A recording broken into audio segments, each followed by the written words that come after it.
Oke, tadi kita sampai di unit cost. Jadi, kemudian kita total DM, DL, dan OH-nya. Total ininya semua, kita dapat unit cost $13.673,56. Kemudian kita kalikan dengan ending inventory. Ending inventory ini terdapat di nomor 2. Ini, dan perhitungannya itu yang ini. Lanjut. Kemudian setelah kita kalikan, kita dapat total ending inventory budgetnya, yaitu $10.938.848.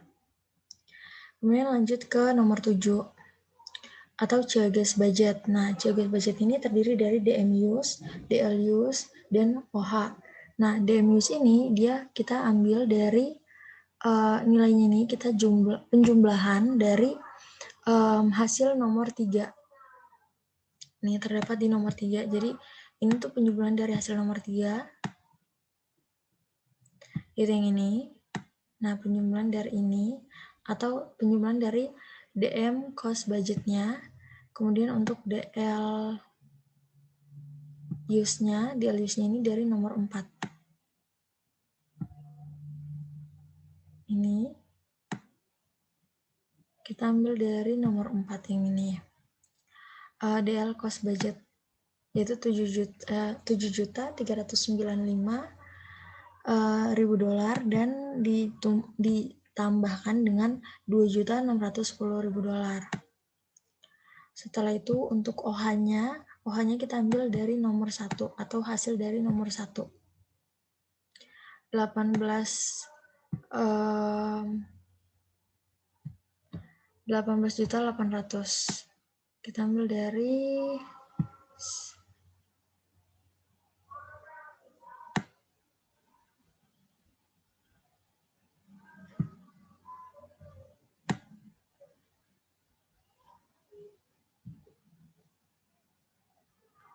maaf. Jadi untuk OH-nya kita ambil dari sini. Aku highlight ya. Nah,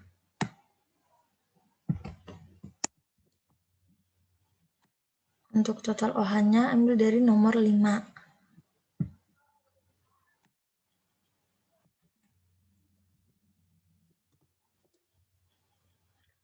Setelah itu di total, ini aku tandain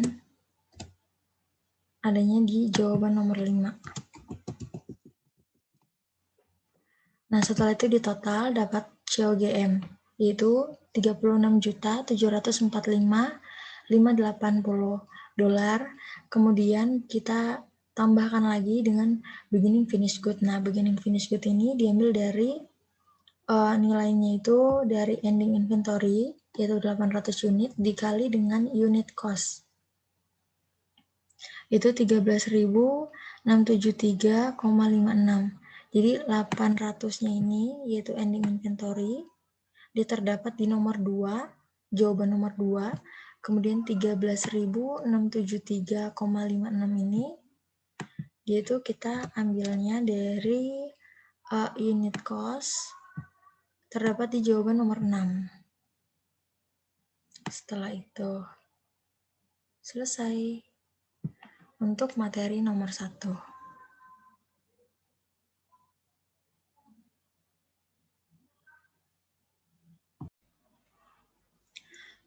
Oke, lanjut. Kita ke materi yang kedua, yaitu cash budget. Nah, cash budget adalah anggaran penerimaan dan pembayaran atau pengeluaran kas selama periode tertentu. Cash budget sifatnya tunai. Jika tidak tunai, maka tidak akan dimasukkan ke dalam cash budget. Dari namanya aja cash ya, jadi tunai. Kemudian di sini ada sumber penerimaan kas, sumber pengeluaran kas. Sumber penerimaan kas itu seperti penjualan tunai, penagihan piutang, penjualan aset tetap, pinjaman dari bank, penerbitan saham, penjualan investasi surat berharga, pendapatan sewa dividen bunga, dan lain-lain. Kemudian ada sumber pengeluaran kas, itu pembelian tunai, pembayaran hutang, pembelian aset tetap, pembelian investasi surat berharga, pembayaran hutang bank, perolehan saham treasury, dan pembayaran dividen. Kemudian di bawah ini ada kerangka cash budget. Nah, jadi nanti pada saat kalian ngejawab soal cash budget, nah kalian patokannya kerangka ini gitu. Kemudian di kerangka cash budget ini ada beginning cash balance, terus nanti beginning cash balance ini nanti ditotalin sama cash available ini. Jadi cash available ini atau total dari cash receipt. Cash receipt itu terdiri dari cash sales, credit sales, other cash receipt. Jadi nanti total dari beginning cash balance ini dan ini dijumlahin dan ditaruh di sini. Yang ini ya. Ini. Nah, kemudian kita masuk ke cash disbursement. Nah, cash disbursement ini dia lebih ke pengeluaran. Makanya di sini semuanya dikurungin gitu. Karena dia bakal jadi pengurang. Di sini cash disbursement ini terdiri dari direct material, direct labor, FOH, dan other cash disbursement. Ini dia lebih ke operasional gitu. Terus nah di sini jadi nanti total cash disbursement-nya ini kan. Nah, totalnya itu nanti dijumlahin, disimpan di sini. Total cash disbursement. Kemudian nanti totalnya itu dijumlahin, kemudian totalnya itu nanti dijumlahin lagi dengan minimum cash balance di sini. Dan hasilnya itu disimpan di total cash net. Nanti yang ini. Nah, jadi nanti hasil dari yang ini nanti dikurangin sama yang ini. Nah, hasilnya itu yang ini. Dia bisa negatif, bisa positif. Itu excess deficiency of cash available over needs.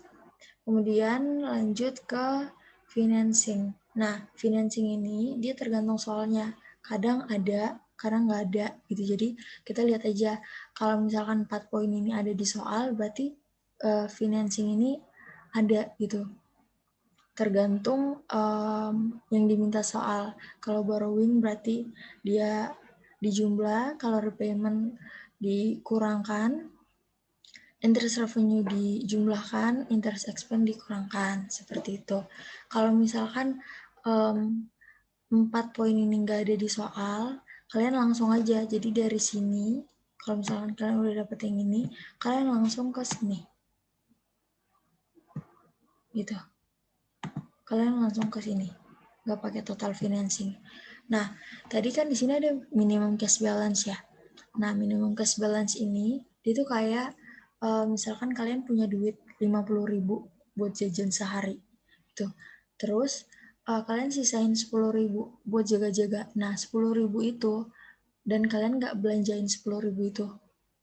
Pokoknya buat jaga-jaga aja. Nah, 10.000 itu adalah minimum cash balance. Nah, di sini tuh nanti dikurangin kan di cash disbursement. Nah, tapi pada saat mau ending cash balance itu nanti ditotalin lagi. Itu nggak tahu ya, tapi itu harus dan emang ini strukturnya kayak gitu. Kemudian setelah misalkan ini nggak ada ya, misalkan ini nggak ada, tapi kalau misalnya ini ada, total financing-nya ini yang ini sama yang ini ditotalin, kemudian dijumlahin lagi sama minimum cash balance.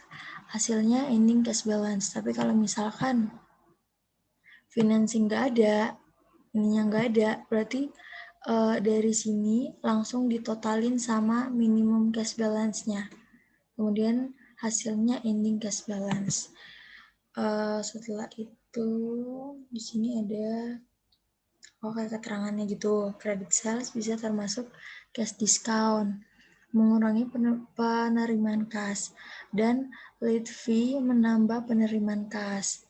Kemudian cash disbursement itu pengeluaran kas, termasuk biaya-biaya selling dan administrasi, expense, income tax equipment purchase kecuali depresiasi dan amortisasi. Kemudian ada interest.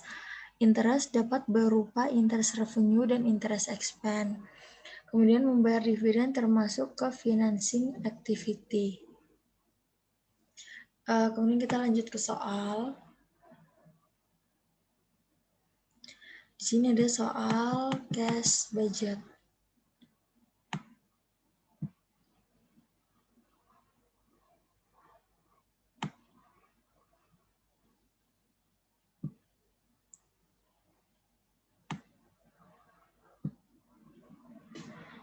Di sini berikut ini adalah data dari Purpose Incorporation untuk menyusun cash budget bulan Juni 2020.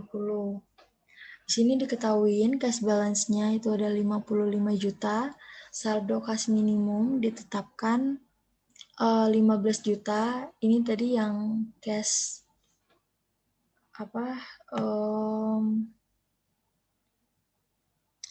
minimum cash balance-nya.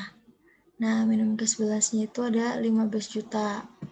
Kemudian pola penagihan penjualan kredit atau credit sales itu dia ini ada keterangannya 50% tertagih pada bulan penjualan pada periode diskon terms 2/10, N/30. Nah, ini tuh bacanya diskon dengan term diskon dengan 2%, 2/10 dalam jangka waktu 30 hari atau 1 bulan.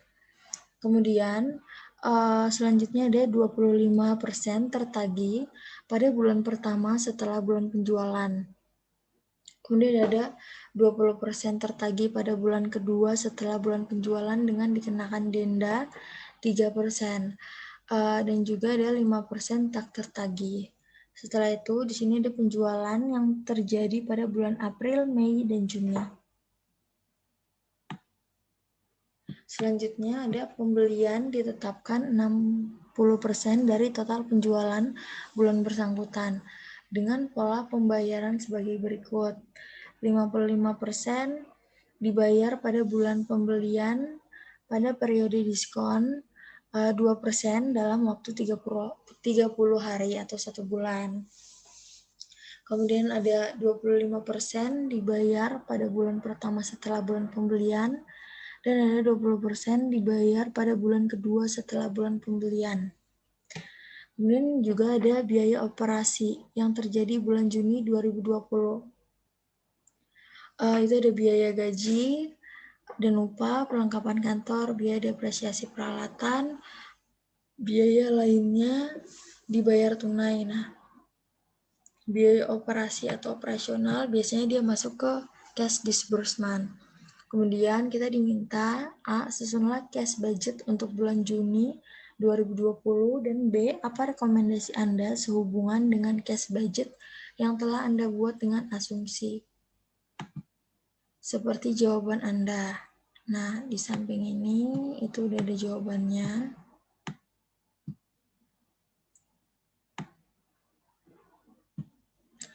Nah, kemudian di sini kita langsung beginning cash balance itu yang ini 55 juta, kita langsung masukin aja. Setelah itu cash receipt itu ada cash sales 70 juta, yaitu yang ini.